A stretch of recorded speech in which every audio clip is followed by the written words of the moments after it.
It's that time again, folks. The leaves are turning, pumpkin spice is invading our nostrils, and kids are bracing themselves for another year of learning? Well, maybe. But first, there's the annual gauntlet of back-to-school shopping. We've all been there. Dragging your feet through aisles, dodging rogue shopping carts, and trying to decipher your kid's cryptic list. Is number 2 pencil some kind of secret code?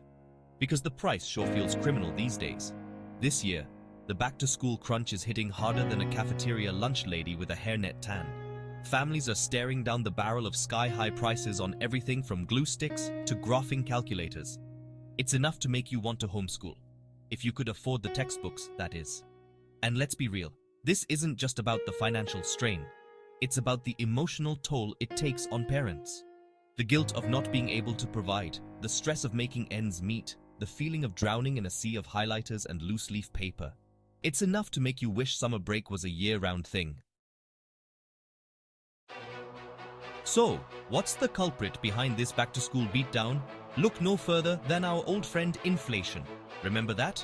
The economic bogeyman that's been lurking in the shadows, driving up the price of, well, everything. According to, insert relevant statistics here, the cost of school supplies has skyrocketed in recent years. Textbooks are practically worth their weight in gold. Backpacks cost more than a weekend getaway. And don't even get me started on the price of new shoes that your kid will outgrow in 3 months. We're talking about a system where parents are forced to choose between putting food on the table and equipping their kids with the tools they need to succeed in school. That's not a choice, that's a hostage situation. And guess what?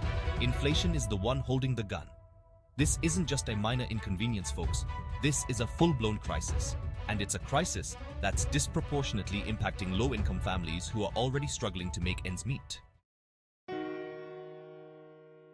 Don't believe me? Just ask. Insert name of a parent struggling with back-to-school costs.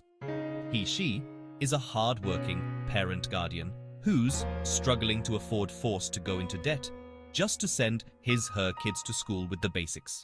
Insert quote from a parent about their struggles with back-to-school costs. He/she says, "It's gotten to the point where I'm using credit cards, selling belongings, taking on extra work just to afford a specific school supply item. It's heartbreaking." He/she is not alone. Across the country, parents are resorting to desperate measures to cope with the rising cost of back-to-school shopping. They're cutting back on essentials, dipping into savings, and yes, even racking up credit card debt just to ensure their kids have what they need to succeed in the classroom. This is the reality for millions of American families, and it's a reality that's simply unacceptable. Section 4. Real problems, not reality TV politics. So, where are our elected officials in all of this? Surely they must be working tirelessly to address this crisis, right? Well, some of them are. But unfortunately, too many are caught up in the latest political circus, more concerned with insert current political distraction than with the real-life struggles of their constituents. Look, I get it. Politics can be a messy business, but at the end of the day, our elected officials have a responsibility to serve the people, not their own ambitions or the 24/7 news cycle. And right now, the people are hurting. We need our leaders to stop with the partisan bickering and the political posturing. We need them to put aside their differences and work together to find real, tangible solutions to the problems facing everyday Americans. The back-to-school crisis is a symptom of a much larger problem in this country, a problem of economic inequality and a lack of political will to address it. So, what can be done? Well, for starters, we can demand better from our elected officials. Call your representatives, write letters, organize protests, make your voices heard. Let them know that you're tired of the empty promises and the political grandstanding. Let them know that you demand action. But it's not just about holding politicians accountable. We can also push for concrete solutions, like increasing funding for public education, providing tax breaks for school supplies, expanding access to affordable childcare. These are just a few ideas, and I'm sure you've got plenty more.